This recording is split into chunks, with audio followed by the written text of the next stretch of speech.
പ്രശ്നങ്ങൾ ഇതൊക്കെയാണ്. പക്ഷേ പുള്ളി എങ്ങനെ സോൾവ് ചെയ്യാൻ നിൽക്കുക? എല്ലായിടത്തും പ്രോബ്ലം സോൾവറാണ്. നമ്മൾ സോൾവ് ചെയ്യും, ഇൻഫ്ലുവൻസേഴ്സിൻ്റെ ഗ്രൂപ്പ് സോൾവ് ചെയ്യും. എന്തിനാണ്? എനിക്കും വേറൊരു ക്രിയേറ്ററിനും ഇടയ്ക്ക് പ്രശ്നം ഉണ്ടെങ്കിൽ നമ്മൾ സോൾവ് ചെയ്തോളാം, അല്ലെങ്കിൽ നമ്മൾ സോൾവ് ചെയ്യൂല. ഒരു ഓർഗനൈസേഷനും വരണ്ട, ഒരു കമ്മിറ്റിയും വരണ്ട, ആരും വരണ്ട. നമസ്കാരം സുഹൃത്തുക്കളെ. അപ്പൊ നമ്മുടെ ഈ ചാനൽ എന്ന് പറഞ്ഞാൽ അതൊരു റിയാക്ഷൻ ചാനലാണ്. അതായത് അമൽ ഗോപാലിന്റെ ഭാഷയിൽ പറഞ്ഞു കഴിഞ്ഞാൽ ഒരു അട്ട ചാനലാണ്. അതായത് കണ്ണി കണ്ടവന്റെ കണ്ടന്റ് അവരുടെ ചോര ഊറ്റി ആ ഒരു കണ്ടന്റ് കൊണ്ടുവന്ന് ഇവിടെ ഇട്ട് അത് വിറ്റ് കാശാക്കുന്ന ഒരു ചാനലാണ് നമ്മുടെ എന്ന് പറഞ്ഞുകൊണ്ട് തന്നെ ഞാൻ ഈ വീഡിയോ തുടങ്ങുകയാണ് സുഹൃത്തുക്കളെ. അപ്പൊ ഈ ഒരു വീഡിയോ എടുക്കാനായിട്ടുണ്ടായ കാരണം എന്താണെന്ന് വെച്ച് കഴിഞ്ഞാൽ അമൽ ഗോപാൽ. അപ്പൊ ഈ അമൽ ഗോപാൽ എന്ന് പറഞ്ഞു കഴിഞ്ഞാൽ പലർക്കും അറിയില്ലായിരിക്കും. ഇപ്പൊ ഗാഡ്ജറ്റ്സ് 1 മലയാളത്തിനകത്ത് അമൽ ഗോപാൽ. അപ്പൊ ആ പുള്ളിക്കാരന്റെ ഒരു വീഡിയോ, അപ്പൊ ഒരു വീഡിയോ കുറച്ച് ദിവസങ്ങൾക്ക് മുന്നെയാണ് ഞാൻ കണ്ടത് ഈ ഒരു വീഡിയോ. അപ്പൊ ഞാൻ അതിനെപ്പറ്റി വീഡിയോ ഒന്നും ചെയ്യണമെന്ന് വിചാരിച്ചാണ്. പിന്നെ എനിക്ക് ഇങ്ങനെ ഇരുന്നപ്പോഴത്തേക്കാണെങ്കിൽ വേറെ കണ്ടന്റുകളൊക്കെ ഞാൻ തപ്പി വന്നപ്പോഴത്തേക്ക് എന്തുകൊണ്ട് ഇതൊരു കണ്ടന്റാക്കി കൂടാ എന്നൊരു ചിന്ത എന്റെ മനസ്സിനകത്തേക്ക് വന്നു. അങ്ങനെയാണ് ഞാനിപ്പോൾ ഈ ഒരു വീഡിയോ ചെയ്യുന്നത്. അപ്പൊ നമുക്ക് പുള്ളിക്കാരൻ പറയുന്നത് കേട്ടിട്ട് നമുക്ക് നമ്മുടെ അഭിപ്രായം പറഞ്ഞു പോകാം. കാരണം ദിസ് ഈസ് ടു മച്ച്. ഞാൻ ഈ ഒരു ടോപ്പിക്കിനെ കുറിച്ച് കുറേ നാൾ സംസാരിക്കണമെന്ന് വിചാരിച്ചാണ്. വേണ്ട, എന്തിന് ഞാനൊരു കോൺട്രവേഴ്സി ഉണ്ടാക്കണം, ഇനി എല്ലാവരും കൂടി എന്നെ ഇട്ട് പഞ്ഞിക്കിടും. ഇവൻ റീച്ച് ആവാൻ വേണ്ടിയിട്ട് കോൺട്രവേഴ്സി ഉണ്ടാക്കുന്നതാണ്, റീച്ച് ആവാൻ വേണ്ടിയിട്ട് അവൻ ഓരോ കാര്യങ്ങൾ പറയുന്നതാണ്. അല്ല, ഞാൻ ചോദിക്കട്ടെ, നിങ്ങൾ ഈ റീച്ചിന് വേണ്ടിയിട്ടല്ലേ ഈ വീഡിയോയ്ക്ക് ഇടണത്? പിന്നെ നിങ്ങൾ എന്ത് തന്നെയൊക്കെയാണ് യൂട്യൂബിനകത്ത് വന്ന് ഈ വീഡിയോ ഇടണം? നിങ്ങളുടെ മോണിറ്റൈസേഷൻ ഓണാണ്, നിങ്ങൾ ഈ നല്ല നല്ല കിടില അട്രാക്റ്റീവ് ആയിട്ടുള്ള തംബ്നെയിലൊക്കെ വെച്ചിട്ടാണ് നിങ്ങൾ വീഡിയോ ഇടുന്നത്. എന്നിട്ട് നിങ്ങൾ പറയുന്നതാണ് റീച്ചിന് വേണ്ടിയിട്ടല്ല വീഡിയോ ഇടുന്നത് എന്നുള്ള രീതിയാണ് നിങ്ങൾ പറയുന്നത്. എല്ലാവരും ഇവിടെ റീച്ചിന് വേണ്ടി തന്നെയാണ് വീഡിയോ ഇടുന്നത്. അത് ആദ്യം പറഞ്ഞേക്കാം. ഞാൻ ഇന്ന് നമ്മൾ സംസാരിക്കാൻ പോകുന്നത് ലീച്ച് ക്രിയേറ്റേഴ്സിനെ കുറിച്ചിട്ടാണ്. നിങ്ങൾക്ക് എന്താണ് ഞാൻ ഉദ്ദേശിക്കുന്നത് എന്നുള്ളത് മനസ്സിലായിട്ടുണ്ടാകും. ഈ ലീച്ച് എന്താണെന്നറിയാലോ? കൊളയട്ട. ലീച്ച് കൊളയട്ട തന്നെയാണെന്നോ? അതായത് നമ്മുടെ ബ്ലഡ് സക്ക് ചെയ്ത് എടുക്കുന്ന കൊളയട്ട. അപ്പം ലീച്ച് ക്രിയേറ്റേഴ്സിന് ഞാൻ ഇട്ട പേരാട്ടോ. എനിക്ക് പെട്ടെന്ന് മനസ്സിൽ ആലോചിച്ചപ്പോൾ ലീച്ച് ക്രിയേറ്റേഴ്സ് എന്നവരെ വിളിക്കാനാണ് എനിക്ക് തോന്നിയത്. ആരെയാണ് പറയുന്നതെന്നൊക്കെ നിങ്ങൾക്ക് മനസ്സിലായിട്ടുണ്ടാവും. ആരെയും പേരൊന്നും എടുത്ത് പറയാൻ എനിക്ക് പേടിയൊന്നും ഉണ്ടായിട്ടില്ല. പക്ഷേ പറയണ്ടെന്ന് വെച്ചിട്ടാ. ചുമ്മാ എന്തോ അതിപ്പോൾ ഒരാൾ മാത്രമായിട്ട് എനിക്ക് പറയാനില്ല, കുറേ പേരുണ്ട്. അതിനകത്ത് മെയിൻ ഒരാളുണ്ട്, പിന്നെ കുറേ പേരുണ്ട്. ഓക്കെ, ആളെ ആരാന്നൊക്കെ നിങ്ങൾക്ക് മനസ്സിലായിട്ടുണ്ടാവല്ലോ. അത് ഇത്രയും പറഞ്ഞു കഴിഞ്ഞാൽ പുള്ളിക്ക് പേര് പറയാൻ പറ്റൂല, എന്നാൽ പറയാനായിട്ട് പേടിയില്ല എന്നാണ് പറയുന്നത്. പേടിയില്ലെങ്കിൽ പിന്നെ അതങ്ങ് പറഞ്ഞൂടെ? എന്തിനാണ് ഈ കിടന്ന് വളഞ്ഞ് മൂക്കി പിടിക്കണതെന്ന് എനിക്ക് മനസ്സിലാവുള്ള. പിന്നെ പുള്ളി പേര് പറയാതെ തന്നെ നമുക്കൊക്കെ ആളെ മനസ്സിലായിട്ടുണ്ടാവും. അതായത് മെയിൻ ആളെന്ന് പറഞ്ഞാൽ സീക്രട്ട് ഏജന്റ്. ഇപ്പൊ ബാക്കിയുള്ള ആൾക്കാരെന്ന് പറഞ്ഞാൽ ഈ എന്നെ പോലുള്ള ഇതേപോലുള്ള വീഡിയോ ചെയ്യുന്ന ആൾക്കാർ ഇഷ്ടം പോലെ ക്രിയേറ്റേഴ്സ് ഉണ്ട്. ഇവരൊക്കെ മറ്റുള്ളവരുടെ ഹാർഡ് വർക്ക് ചെയ്ത് അവർ നെഗറ്റീവ് ഇട്ടില്ലേ, അവർ സ്കാം ചെയ്യുന്നു, അവർ ഇമോഷണലി അഭിനയിക്കുന്നോ, ആക്ട് ചെയ്യുന്നോ, ഫേക്ക് ചെയ്യുന്നോ, വാട്ട് എവർ ഇറ്റ് ഈസ്, അതൊക്കെ വേറെ കേസ്. പക്ഷേ അവർ കഷ്ടപ്പെട്ടുണ്ടാക്കി എഡിറ്റ് ചെയ്തിടുന്ന വീഡിയോ അല്ലേ? അവരൊരു 2-3 ദിവസം എടുത്ത് അതിനെ എടുക്കുന്നുണ്ട്. ഒരു ദിവസമെങ്കിലും അതിൻ്റെ പുറകെ കിടന്ന് സ്പെൻഡ് ചെയ്യുന്നുണ്ട്. അവർ കണ്ടന്റ് റിസർച്ച് ചെയ്യുന്നുണ്ട്, ആ കോൺസെപ്റ്റ് വെച്ച് കോണ്ടന്റ് ഉണ്ടാക്കുന്നുണ്ട്, അത് എഡിറ്റ് ചെയ്യുന്നുണ്ട്, അതിനകത്ത് മ്യൂസിക് ആഡ് ചെയ്യുന്നുണ്ട്, റെൻഡർ ചെയ്യുന്നുണ്ട്, അപ്ലോഡ് ചെയ്യുന്നുണ്ട്. ഇതൊന്നും ഇല്ലാതെ ഇവരൊക്കെ ചെയ്യുന്ന ഈ ലീച്ച് ക്രിയേറ്റേഴ്സ് ചെയ്യുന്ന എന്താണെന്ന് വെച്ചാൽ അവരുടെ ആ വീഡിയോ, ആ കഷ്ടപ്പെട്ടുണ്ടാക്കിയ വീഡിയോനെ എടുത്തിട്ടിട്ട് കാണും. അതായത് വാട്ട്സ് എ പോയിന്റ്? നിങ്ങളെയും കൂടി വെച്ചിട്ട് ഞാൻ കാണും. ഒറ്റയ്ക്കിരുന്ന് കണ്ടാൽ പോരെ ഇയാൾക്ക്? അല്ലെ ഇവർക്കൊക്കെ ഒറ്റയ്ക്കിരുന്ന് കണ്ടാൽ പോരെ? പറ്റൂലേ. നമുക്കിപ്പോൾ കാണണമെന്നുണ്ടെങ്കിൽ നമുക്ക് അത് വ്യൂവേഴ്സിനെയും കൂടി ഇരുത്തിക്കൊണ്ടേ കാണാൻ പറ്റുള്ളൂ എന്നാണ് നമ്മളെ ഇഷ്ടം. അതുകൊണ്ട് നമ്മളങ്ങനെ ചെയ്യുന്നു. പിന്നെ ഇവർ പറയുന്നുണ്ടല്ലോ, ഈ കഷ്ടപ്പെട്ട് ഉണ്ടാക്കിയ ഒരു കണ്ടന്റ് എടുത്തിട്ട് വന്നിട്ട് ഇങ്ങനെ ഇടുന്നു, അതിങ്ങനെ ചുമ്മാ ഇരുന്ന് കാണുന്നു, ഇത്രയേ ചെയ്യുന്നുള്ളൂ ഇവരെന്നൊക്കെ പറയുന്നത്. അത് ഓരോരുത്തരുടെ കണ്ടന്റ് അങ്ങനെയാണ്. ഇപ്പൊ ഈ ഒരു സംഭവം കാണണമെന്ന് ആരെയും നിർബന്ധിച്ചിട്ട് നീ ഇത് കണ്ടിട്ട് ഇവിടെ നിന്ന് പോയാൽ മതി എന്ന് പറഞ്ഞിട്ട് ആരുടെയും മുമ്പിലോട്ട് ഈ സാധനം കൊണ്ടുവന്ന് തന്നതല്ല. ഇത് അവരവരുടെ ഇഷ്ടത്തിന്. അതിപ്പോ ഓരോരുത്തരുടെ ഇഷ്ടമാണ് ഇത് കാണണോ വേണ്ടയോ എന്നുള്ളത്. അവർ കാണണോന്ന് ഇഷ്ടമുള്ളവർ കാണുന്നു, ഇല്ലാത്തവർ കാണണ്ട, അത്രേ ഉള്ളൂ. അതാണ് ഇവിടെ എല്ലാരും പറയുന്നത്. അല്ലാണ്ട് നിങ്ങളിത് കണ്ടേ പറ്റുള്ളൂ എന്നൊക്കെ പറഞ്ഞാലും കാണണോ വേണ്ടയോ എന്നുള്ളത് at end of the day കാണുന്ന ഓരോരുത്തരുടെ ഇഷ്ടമാണ്. അല്ലാണ്ട് അതിപ്പോ ആരും നിർബന്ധിച്ച് ഇവിടെ ആരും കാണിക്കുന്നില്ല. അത് നിങ്ങൾ മനസ്സിലാക്കണം. അഭിപ്രായം പറഞ്ഞിട്ടുണ്ട്, വല്ലപ്പോഴൊക്കെ ആവാം. ഇത് തന്നെ ഇങ്ങനെ കണ്ടിന്യൂസ്ലി ചെയ്തുകൊണ്ടിരുന്നു കഴിഞ്ഞാൽ ഇത് ആക്ച്വലി ഭയങ്കര വൃത്തികെട്ടൊരു പരിപാടിയാണ്. എന്തുമാത്രം ക്രിയേറ്റേഴ്സ് ഉണ്ടെന്നറിയാവോ? ഈ പ്രണവ് പ്രവീണിൻ്റെ ഇഷ്യൂ വന്നില്ലേ, എത്ര പുതിയ ചാനൽസ് വന്ന് എന്തുമാത്രം സബ്സ്ക്രൈബേഴ്സ് ഉണ്ടാക്കിയെന്നറിയാമോ?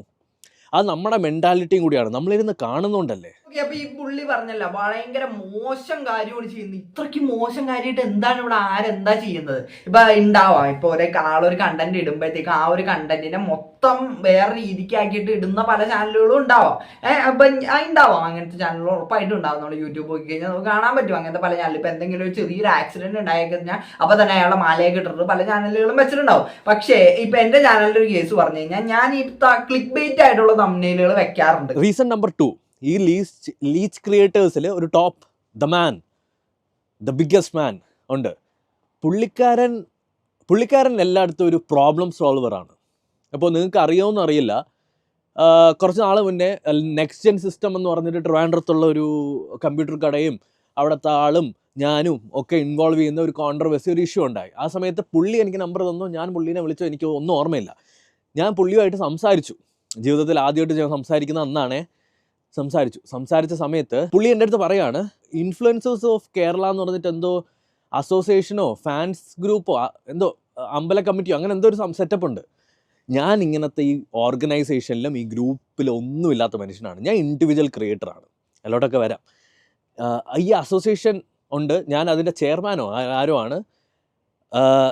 ഞാൻ എന്ത് ചെയ്യുമെന്ന് അല്ലേ, അതിൻ്റെ കോമഡി എന്താണെന്ന് വെച്ച് കഴിഞ്ഞാൽ, ഓക്കെ ഇങ്ങനെയായിരുന്നു സംഭവം. ഈ ഒരു നമുക്ക് ഈ ഓർഗനൈസേഷൻ എന്ന് പറയണ്ട, അമ്പല കമ്മിറ്റി എന്ന് പറയാം.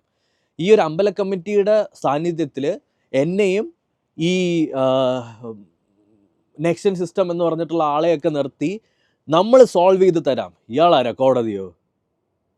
ഞാൻ പിന്നെ ആ കോൺവെർസേഷനും എടുത്തിട്ടില്ല, ഞാൻ ആ കോളും എടുത്തിട്ടില്ല, പിന്നെ അങ്ങോട്ട് വിളിച്ചിട്ടുമില്ല. ഓക്കെ, ഞാൻ എൻ്റെ അടുത്ത് ചോദിച്ചു പ്രശ്നങ്ങൾ എന്തൊക്കെയാണ്, ഞാൻ പറഞ്ഞു പ്രശ്നങ്ങൾ ഇതൊക്കെയാണ്. പക്ഷേ പുള്ളി എങ്ങനെ സോൾവ് ചെയ്യാൻ നിൽക്കുക? എല്ലായിടത്തും പ്രോബ്ലം സോൾവറാണ്. നമ്മൾ സോൾവ് ചെയ്യും, ഇൻഫ്ലുവൻസേഴ്സിൻ്റെ ഗ്രൂപ്പ് സോൾവ് ചെയ്യും. എന്തിനാണ്? എനിക്കും വേറൊരു ക്രിയേറ്ററിനും ഇടയ്ക്ക് പ്രശ്നം ഉണ്ടെങ്കിൽ നമ്മൾ സോൾവ് ചെയ്തോളാം, അല്ലെങ്കിൽ നമ്മൾ സോൾവ് ചെയ്യൂല. ഒരു ഓർഗനൈസേഷനും വരണ്ട, ഒരു കമ്മിറ്റിയും വരണ്ട, ആരും ഒന്ന് എനിക്ക് വീട്ടിൽ ഇരുന്ന് എടുത്തൂടെ? ഈ പാർക്കിൽ വന്നിട്ട് -15 ഡിഗ്രി സെൽഷ്യസിൽ മഞ്ഞത്ത് വന്നിരുന്ന് തണുത്ത് പറിച്ച് എൻ്റെ കൈയൊക്കെ കണ്ട. ഇങ്ങനെ എനിക്ക് വീഡിയോ എടുക്കേണ്ട കാര്യമില്ല. ഞാൻ വീട്ടിൻ്റെ അകത്തിരുന്ന് കഴിഞ്ഞാൽ അതൊരു എന്തോ ഇതല്ലേ, പുറത്തൊക്കെ പോയി ഒന്ന് നല്ല രീതിക്ക് എടുക്കാം എന്നുള്ളൊരു ആ ഒരു എഫേർട്ടാണ്. അതുപോലെ ഇവർക്ക് ആർക്കുമില്ല. ഇവർക്ക് എപ്പോഴും ഒരു ആംഗിൾ കാണും. ആ ക്യാമറ അവിടെ നിന്ന് അനങ്ങൂല. സത്യം പറഞ്ഞാൽ ചിലയിടത്ത് ക്യാമറ അനങ്ങും, ചിലയിടത്ത് ക്യാമറയൊന്നും അനങ്ങൂല. അവർ ഷൂട്ട് ചെയ്യും, റിയാക്ട് ചെയ്യും, അതിൽ നിന്ന് മെമ്മറി കാർഡ് മാത്രം ഊരും, കൊണ്ടുപോയി എഡിറ്ററിലിടും, എഡിറ്റ് ചെയ്യുമെന്നൊന്നും എനിക്ക് തോന്നുന്നില്ല, എഡിറ്റ് ചെയ്യൂല, നേരെ അതിനെടുത്ത് കൊണ്ടുവരും. എല്ലാ ക്രിയേറ്റേഴ്സിനും ഒന്ന് ഫോളോ ചെയ്ത് വെക്കുക, സിമ്പിൾ. എന്നിട്ട് ആ വീഡിയോ കണ്ടു നോക്കേണ്ട ആവശ്യം പോലുമില്ല. നിങ്ങൾ എന്താ ചെയ്യേണ്ടത്? ക്യാമറ ഓൺ ആക്കി വെച്ചിട്ട് കാണണം. അപ്പോൾ നമുക്കിങ്ങനെ അതിൻ്റെ ഇടയിൽ കൊണയ്ക്കാം. Sorry for using those kind of words, but still be a creator. ഇവരെ ഒന്ന് ക്രിയേറ്റർ എന്ന് വിളിക്കരുത്. ഇവരൊക്കെയാണ്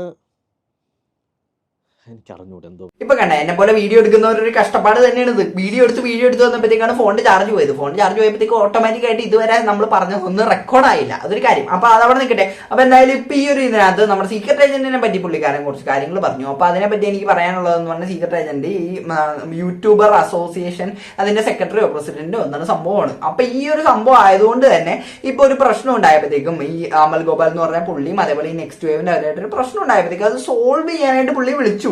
ഈ ഒരു സോൾവ് ചെയ്യാൻ വിളിക്കുന്നത് ഇത്രയ്ക്ക് മാരകമായിട്ടുള്ള ഒരു കുറ്റമാണെന്ന് എനിക്ക് അറിഞ്ഞുകൂടാർന്നിട്ടെ. എന്റെ അറിവിൽ ഒരു സോൾവ് ചെയ്യാന്ന് വിളിക്കുന്നത് അതങ്ങനെ ഒരു വിഷയമായിട്ട് എനിക്ക് തോന്നുന്നില്ല. ഇപ്പൊ നമ്മൾ ആരാണെങ്കിലും ഒരു പ്രശ്നം ഉണ്ടാകുമ്പോഴത്തേക്കും അത് സോൾവ് ചെയ്യാനാണ് ശ്രമിക്കുക. അല്ലാണ്ട് ആ ഒരു പ്രശ്നം ഉണ്ടായത് പിന്നെയും ഗുരുതരമാക്കി അതിൽ നിന്നും എന്തെങ്കിലുമൊക്കെ നേടാമെന്നാണ് നമ്മൾ ഉദ്ദേശമെങ്കിൽ അവരുടെ കാര്യമല്ല ഞാൻ ഉദ്ദേശിക്കുന്നത്. ഞാനിപ്പോ ഒരു പ്രശ്നം ഉണ്ടായി കഴിഞ്ഞാൽ നോർമലി ആരാണെങ്കിലും അത് സോൾവ് ചെയ്യാനാണ് ശ്രമിക്കുക. ഇപ്പൊ ഈ പുള്ളി ഇതെന്താണ് പറയുന്നത്, ഒരു പ്രശ്നം ഉണ്ടായി കഴിഞ്ഞാൽ ചിലപ്പോൾ ഞങ്ങൾ സോൾവ് ചെയ്യും, ചിലപ്പോൾ അല്ലെങ്കിൽ ഞങ്ങൾ സോൾവ് ചെയ്യാണ്ടിരിക്കും. ഇത് ഓരോരുത്തർ പുള്ളി എന്തെങ്കിലും തെറ്റായിട്ട് ഇവിടെ ചെയ്തിട്ടുണ്ടെന്ന് എനിക്ക് തോന്നുന്നില്ല ഈ സീക്രട്ട് ഏജന്റ്. പിന്നെ ഈ പുള്ളി പറഞ്ഞൊരു കാര്യമാണ്, ഈ ലീച്ച് ക്രിയേറ്റേഴ്സ് നിങ്ങളെന്ന് പറഞ്ഞ ഒരു എഫേർട്ടും ഇതിനു വേണ്ടി എടുക്കുന്നില്ല. ഇപ്പൊ നിങ്ങളൊന്ന് ആലോചിച്ച് നോക്കണം. ഇപ്പൊ ഈ ക്ലാസ് കഴിഞ്ഞ് വന്നിട്ട് ഈ ഒരു ക്യാമറ എടുത്തു വെച്ചിട്ട് ഇതിന്റെ മുമ്പിൽ ഇരുന്നിട്ട് ഇതൊക്കെ പറയാനാണ്. ഇതൊക്കെ പറയാനായിട്ട് ഒരു ഇത് വേണം. പിന്നെ അതേപോലെ ഇവിടെ ഫാൻ വെച്ചിട്ടുണ്ട്. കാര്യം എന്താണ്, ഇവിടെ ഭയങ്കര ചൂടാണ്. അപ്പൊ ഈ ചൂടത്തൊക്കെ ഇരുന്നിട്ട് ഇതൊക്കെ പറയുന്നില്ലേ, അപ്പൊ ആ പറയാനൊക്കെ ഒരു എഫേർട്ട് വേണം. പിന്നെ നമുക്കൊരു ഇത്തിരി റെസ്പെക്ട് ആവാം. ഇപ്പൊ നിങ്ങൾ പറഞ്ഞല്ലോ, നിങ്ങൾ മഞ്ഞിനകത്ത് പോയിരുന്ന് വീഡിയോ എടുക്കുന്നത് നിങ്ങളുടെ എഫേർട്ടാണ്. ശരിയാണ്, നിങ്ങളുടെ എഫേർട്ടാണ്. പക്ഷെ ഈ വീഡിയോ ഈ മുറിയുടെ അകത്തിരുന്ന് വീഡിയോ എടുക്കുന്നത് നിങ്ങൾക്ക് എന്തോ ഭയങ്കര പുച്ഛം പോലെ. അതേപോലെ ക്യാമറ ഇട്ട് അനക്കാത്തത് എന്തോ ഭയങ്കര പുച്ഛം. അതേപോലെ ഇപ്പൊ എഡിറ്റിംഗ് ഇല്ലാത്തത് അതും ഭയങ്കര പ്രശ്നം. എല്ലാം പ്രശ്നങ്ങളാണ്. അപ്പൊ എല്ലാം പ്രശ്നങ്ങളാണ്. അപ്പൊ എനിക്ക് ഈ ഒരു ഇതൊക്കെ കണ്ടിട്ട് എനിക്ക് ഇത്രയാണ് പറയാനുള്ളത്. പിന്നെ എനിക്ക് പുള്ളിക്കാരനോട്, അമൽ ബ്രോനോട് പറയാനുള്ളതെന്ന് പറഞ്ഞാൽ, നിങ്ങൾ ഉണ്ടാക്കുന്ന കണ്ടന്റ് ഓക്കെ, നിങ്ങളെ ഇഷ്ടമാണ്, നിങ്ങൾ എന്ത് ചെയ്യണം, ഇപ്പൊ നിങ്ങൾ ടെക്ക് ചെയ്യുന്നത് നിങ്ങളുടെ ഇഷ്ടമാണ്, ഓക്കെ. അപ്പൊ അതിനകത്ത് ഇവിടെ ആരും പറയുന്നില്ല നിങ്ങൾ ടെക്ക് ചെയ്യരുത്, നിങ്ങൾ അങ്ങനെ ചെയ്യരുത്, നിങ്ങളിപ്പോ റിയാക്ഷൻ വീഡിയോ ചെയ്യും, ബാക്കിയുള്ളവന്റെ കണ്ടന്റ് എടുത്ത് വെച്ച് നിങ്ങൾ ചെയ്യും. പിന്നെ ഈ ബാക്കിയുള്ളവന്റെ കണ്ടന്റ് എന്ന് പറയുമ്പോഴത്തേക്കും പുള്ളി ഒരു കാര്യം പറയുന്നുണ്ട്, അതായത് അവന്റെ വീട്ടിൽ നടക്കുന്ന കാര്യങ്ങളൊക്കെ ഷൂട്ട് ചെയ്ത് വെച്ചിട്ട് അത് ഇവിടെ കാണിക്കുന്നു എന്നുള്ള രീതിക്കാണ് പുള്ളി പറയുന്നത്. ഇവിടെ ആരും ബാക്കിയുള്ളവന്റെ വീട്ടിൽ നടക്കുന്ന കാര്യം ഒളിക്യാമറ വെച്ചിട്ട് ഷൂട്ട് ചെയ്തിട്ട് ഇവിടെ കൊണ്ട് ഇടുന്നതല്ല. അവര് തന്നെയാണ് സാധനം യൂട്യൂബ് വീഡിയോ ഒക്കെ ആയിട്ട് ഇടുന്നത്. അതായത് ഇപ്പൊ ഫാമിലി വ്ളോഗേഴ്സ് ഒക്കെ അവരുടെ വീട്ടിനകത്ത് നടക്കുന്ന കാര്യങ്ങളൊക്കെ ഷൂട്ട് ചെയ്തിട്ടാണ് അവർ കാണിക്കുന്നത്. അപ്പൊ അവർ ഷൂട്ട് ചെയ്തിട്ട് അവർക്കതൊരു കണ്ടന്റ് ആണ്. ഓക്കെ, അവരുടെ വീട്ടിനകത്ത് നടക്കുന്ന കാര്യങ്ങൾ അവർക്കൊരു കണ്ടന്റ് ആണ്. അവർക്കത് ജസ്റ്റ് ഒരു കണ്ടന്റ് ആകുമ്പോഴത്തേക്കും പിന്നെ കാണുന്നവർക്ക് എന്തിനാ അത് ഇത്രയും മഹത്വമായിട്ട്, അയ്യോ അത് അവന്റെ വീട്ടിൽ നടക്കുന്ന കാര്യമാണ്, അപ്പൊ അത് നമ്മൾ എടുക്കരുത് കേട്ടോ, അങ്ങനെയൊക്കെ ചിന്തിക്കേണ്ട കാര്യം എന്തിരിക്കണ്? അവൻ അതൊരു കണ്ടന്റ് ആണ്, ആ വീഡിയോ ഇടുന്ന അവർക്ക് ഒരു കണ്ടന്റ് ആണ്. പിന്നെ നമ്മൾ അത് കണ്ടന്റ് ആയിട്ട് തന്നെ അപ്പൊ കണ്ടാൽ മതി. കണ്ടന്റ് ചെയ്യുമ്പോഴത്തേക്കും നമുക്ക് അതിൽ നിന്ന് റീച്ച് കിട്ടുന്നുണ്ട്, അവർക്ക് റീച്ച് കിട്ടുന്നുണ്ട്, അവർക്കും പൈസ കിട്ടുന്നുണ്ട്, നമുക്കും പൈസ കിട്ടുന്നുണ്ട്. പിന്നെ എന്താണ് ഇവിടെ പ്രശ്നം? പിന്നെ ഈ ഒരു വീഡിയോ ഒക്കെ ഇടുന്നത് പല പല ചാനലുകൾ ഉണ്ടാവും, അതായത് ഈ മഞ്ഞപ്പത്രം പോലത്തെ സെറ്റപ്പുകൾ ചാനലുകളൊക്കെ ഉണ്ടാവും. അപ്പൊ ആ ഒരു ചാനലിനകത്ത് ഒരു ബന്ധമില്ലാത്ത തമ്മിലും കൊടുക്കും, പിന്നെ ഒരു ബന്ധമില്ലാത്ത കാര്യങ്ങളൊക്കെ ചിലപ്പോൾ വീഡിയോ എന്നൊക്കെ പറഞ്ഞെന്നൊക്കെ വരും. അവരെ പറ്റിയിട്ടല്ല ഞാൻ പറയുന്നത്, ഈ മാന്യമായിട്ട് അവരൊരു ഒപ്പീനിയൻ പറയുന്ന അവരെ പറ്റിയിട്ടാണ് ഞാൻ ഇവിടെ പറയുന്നത്. അപ്പൊ ഈ ഇത്രയും പുച്ഛിച്ച് കാണേണ്ട കാര്യമൊന്നും ഇല്ല എന്നാണ് എനിക്ക് അത് പറയാനുള്ളത്. പിന്നെ ഞാൻ എന്തൊക്കെയോ ഭയങ്കര കാര്യമൊക്കെ ആയിട്ട് കഴിഞ്ഞ വീഡിയോനകത്ത് പറഞ്ഞായിരുന്നു, അതൊക്കെ അടിച്ചു പോയി. പക്ഷെ ആരോട് പറഞ്ഞിട്ട് കാര്യമില്ല, കണ്ട ഇതൊക്കെയാണ് അമൽ ബ്രോ എഫേർട്സ്, നിങ്ങളിത് കാണാണ്ട് പോരുത്. പിന്നെ ഒരു കാര്യം പറയാൻ മറന്നുപോയി, അതായത് ഈ വീഡിയോന്റെ അടിയിൽ നോക്കിയപ്പോഴത്തേക്കും ഞാൻ ഒരു കമന്റ് കണ്ട്, അത് വേറെ ആരെയല്ല നമ്മുടെ ഷസാമിന്റെ കമന്റ് ആണ് കണ്ടത്. അപ്പൊ ഷസാം ഇട്ടേക്കണ കമന്റ് ഞാൻ ഇവിടെ കൊടുക്കുക. അപ്പൊ പുള്ളി ഭയങ്കര അപ്രിഷിയേറ്റ് ചെയ്തിട്ടൊക്കെയാണ് കമന്റ് ഇട്ടേക്കണത്. അപ്പൊ ആ ഒരു കമന്റ് ഷസാം ബ്രോനോട് എനിക്ക് ചോദിക്കാനുള്ളതെന്ന് പറഞ്ഞാൽ, നിങ്ങളും ചെയ്യുന്ന ഒരു പരിപാടി ഇല്ലേ, ഈ മൂവി റിവ്യൂസ് എന്ന് പറഞ്ഞ പരിപാടി, അത് നിങ്ങൾ എന്താണ് ചെയ്യുന്നത്? ബാക്കിയുള്ളവൻ ചെയ്ത് വെച്ചൊരു കണ്ടന്റ് അതിനെടുത്ത് വെച്ചിട്ട് നിങ്ങളുടെ അഭിപ്രായം പറയല് തന്നെ അല്ലേ നിങ്ങൾ ചെയ്യുന്നത്? അപ്പൊ പലരും അതിന്റെ അടിയിൽ വന്ന് കമന്റ് ഇടാറുണ്ട്, നീ എന്തിനാടാ നിർത്തിപ്പോടാന്നൊക്കെ പറഞ്ഞ് കമന്റ് ഇടുമ്പോഴത്തേക്ക് നിങ്ങൾ തന്നെ പറയാറില്ലേ, ഒരു കാര്യം നമ്മൾ കണ്ടു കഴിഞ്ഞാൽ നമുക്ക് അതിന്റെ അഭിപ്രായം പറയാനുള്ള സ്വാതന്ത്ര്യം ഉണ്ടെന്ന് നിങ്ങൾ തന്നെ പറയാറില്ലേ? ആ നിങ്ങൾ തന്നെയാണ് അടിയിൽ വന്നിട്ട് ഇങ്ങനെ പറയുന്ന ഒരാളെ നിങ്ങൾ സപ്പോർട്ട് ചെയ്യുന്നത്. എനിക്ക് മനസ്സിലാവുന്നില്ല. അപ്പൊ എന്താണ് ഇതിനെപ്പറ്റി നിങ്ങൾക്ക് പറയാനുള്ളത്? വീഡിയോയുടെ കണ്ടോ? വീഡിയോ ഇഷ്ടപ്പെട്ട എല്ലാവരും സബ്സ്ക്രൈബ് ചെയ്യാൻ, എല്ലാവർക്കും അടുത്ത വീഡിയോ വന്നിട്ട് ടാറ്റ.